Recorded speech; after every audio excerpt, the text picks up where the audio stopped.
Hello বন্ধুরা, আপনারা সবাই কেমন আছেন? আশা করছি সবাই ভালো আছেন।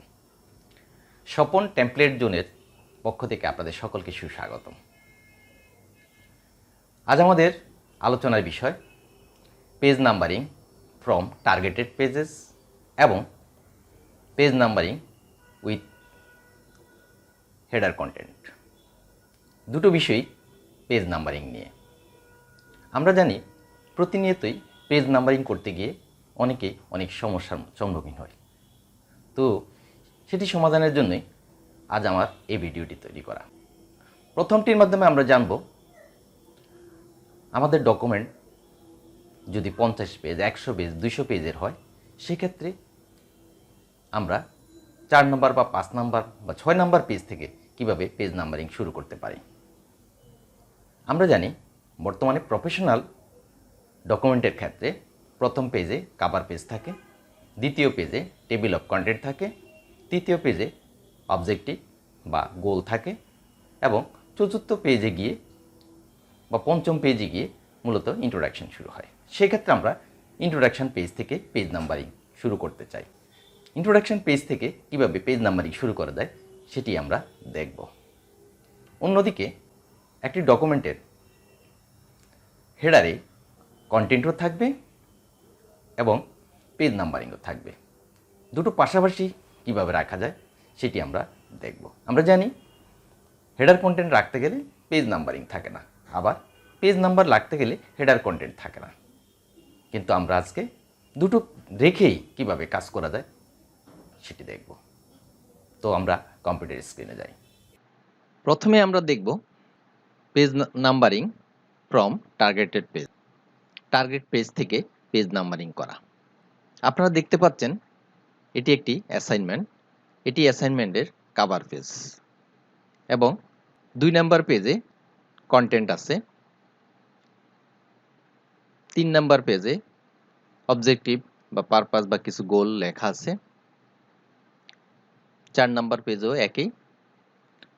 মূল কার্যক্রম বা মূল টপিক শুরু হলো আমার 5 নাম্বার পেজ থেকে। তো আমি চাচ্ছি আমার পেজ নাম্বার এখান থেকে শুরু করতে। নির্দিষ্ট পেজ থেকে পেজ নাম্বার শুরু করতে চান, তাহলে প্রথমেই আপনাকে কয়েকটি কাজ করে নিতে হবে। সেটি হলো কভার পেজ প্রথমে থাকলো, কভার পেজের নিচে একটি এন্টার রাখতে হবে। অবজেক্টিভ থাকলে তার উপরে একটি এন্টার রাখতে হবে। মোট কথা হলো আপনি যে পেজ থেকে নাম্বার শুরু করতে যাচ্ছেন তার উপরে কভার পেজ ছাড়া প্রতিটি পেজের প্রথমে একটি এন্টার রাখতে হবে। তাহলে আপনি আপনার কাঙ্ক্ষিত কাজটি করতে পারবেন। এবারে আমার ডকুমেন্টের যে কোনো পেজে কার্সর রেখে ইনসার্ট ট্যাবে click, page number top of pages plain 3 select করলাম, বাম পাশে ক্লিক করে পেজ টাইপ করলাম, ক্লোজ হেডার অ্যান্ড ফুটারে ক্লিক করে পেজ নাম্বার থেকে বের হলাম।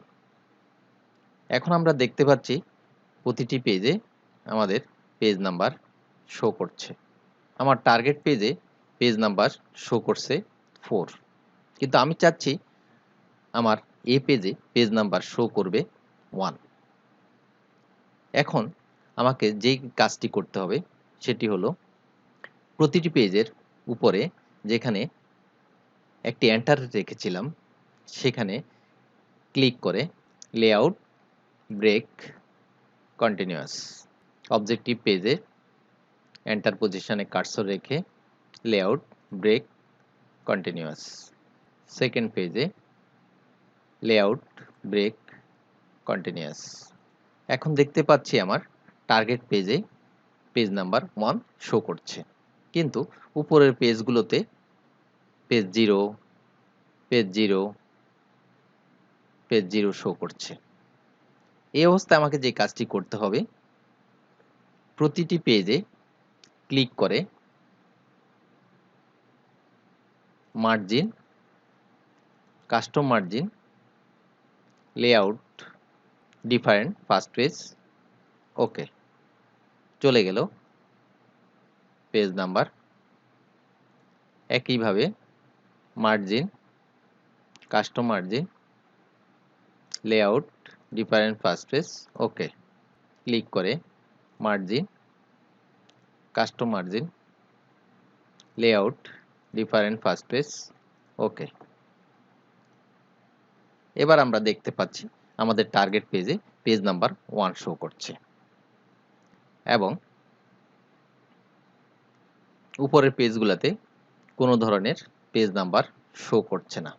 কন্টেন্টের গায়ের উপরে ক্লিক করে আপডেট টেবিল, আপডেট এন্টার টেবিলে ক্লিক করে ওকে দিলে পেজ নাম্বার বর্তমানের যে সেটআপ সেই সেটআপে ফিরে আসবে এবং আমরা সেভাবে দেখতে পাচ্ছি। হয়ে গেল আমাদের টার্গেট পেজ নাম্বারিং সেটআপ। এবার আমরা দ্বিতীয় আরেকটি ফাইলে যাচ্ছি।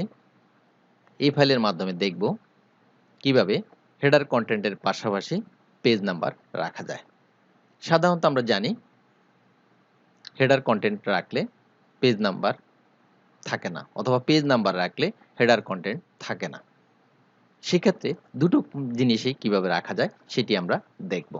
প্রথমে আমরা ইনসার্টে ক্লিক করে হেডারে ক্লিক করলাম, ব্ল্যাঙ্ক 3 কলামসে ক্লিক করলাম। এখানে আমরা তিনটি টাইপ হিয়ার পজিশন দেখতে পাচ্ছি। প্রথম টাইপ হিয়ার পজিশন ডিলিট করলাম, দ্বিতীয় টাইপ হিয়ার পজিশন ডিলিট করলাম, তৃতীয় যে টাইপ হিয়ার পজিশন আছে সেখানে ক্লিক করে insert, page number, current position and plain number, page number চলে আসলো। এখানে আমরা বাম পাশে পেজ টাইপ করে নিলাম। এবারে পেজ নাম্বারের ডান পাশে ক্লিক করে এন্টার প্রেস করলাম এবং হোম ট্যাবে গিয়ে সেন্টার অ্যালাইনমেন্ট সিলেক্ট করলাম। প্রয়োজন মতো হেডার কন্টেন্ট টাইপ করব, এন্টার দিয়ে পরবর্তী লাইন টাইপ করব। প্রথম লাইন সিলেক্ট করে প্রয়োজন মতো বোল্ড, ফন্টের সাইজ নির্ধারণ করলাম, দুবার এন্টার দিয়ে এবারে ইনসার্ট ট্যাবে ক্লিক করে শেপে ক্লিক করে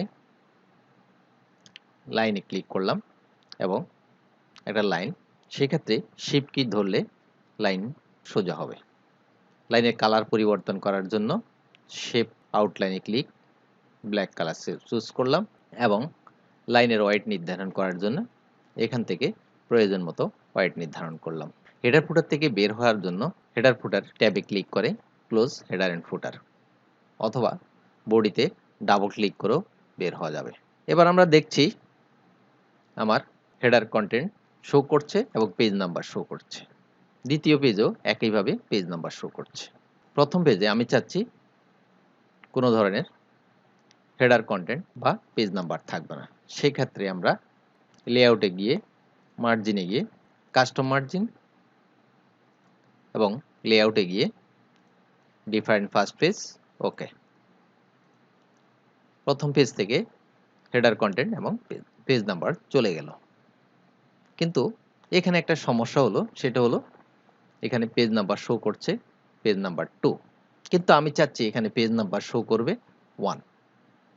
এখন করণীয়, এবারে আমরা পুনরায় ইনসার্টে যাব, page number, format page number, এখানে কন্টিনিউ ফ্রম প্রিভিয়াস সেকশন, তার পরিবর্তে আমরা স্টার্ট এট 1 এর পরিবর্তে 0 টাইপ করলাম এবং ওকে। এবার আমরা দেখতে পাচ্ছি পেজ নাম্বার 1 শো করছে। ফার্স্ট পেজে কোনো পেজ নাম্বার নেই, সেকেন্ড পেজ থেকে পেজ নাম্বার 1 শো করছে এবং পর্যায়ক্রমিকভাবে সবগুলো পেজে পেজ নাম্বার 2, 3, 4 এভাবে দেখা যাচ্ছে। এতক্ষণ আমরা পেজ নাম্বারিংয়ের দুটো বিষয় দেখলাম। প্রথমে দেখলাম page numbering from targeted pages এবং page numbering with header content. দুটো বিষয়ে যদি আপনাদের বুঝতে সমস্যা হয় বা এই ভিডিও কোনো বিষয় বুঝতে যদি আপনাদের সমস্যা হয়, আমাকে কমেন্টসের মাধ্যমে জানাবেন। আমি চেষ্টা করব আপনাদের সমস্যা সমাধানের। এছাড়া কোন বিষয়ে বা কী ধরনের ভিডিও তৈরি করলে আপনাদের সুবিধা হবে তা আমাকে কমেন্টসের মাধ্যমে জানাবেন। আমি চেষ্টা করব আপনাদের আকাঙ্ক্ষা অনুযায়ী ভিডিও তৈরি করার। যদি এই ভিডিওটি ভালো লাগে তাহলে পরিচিতদের মাঝে শেয়ার করবেন এবং সাবস্ক্রাইব করে পাশে থাকবেন। সবাই ভালো থাকবেন, সুস্থ থাকবেন। আজ এ পর্যন্তই।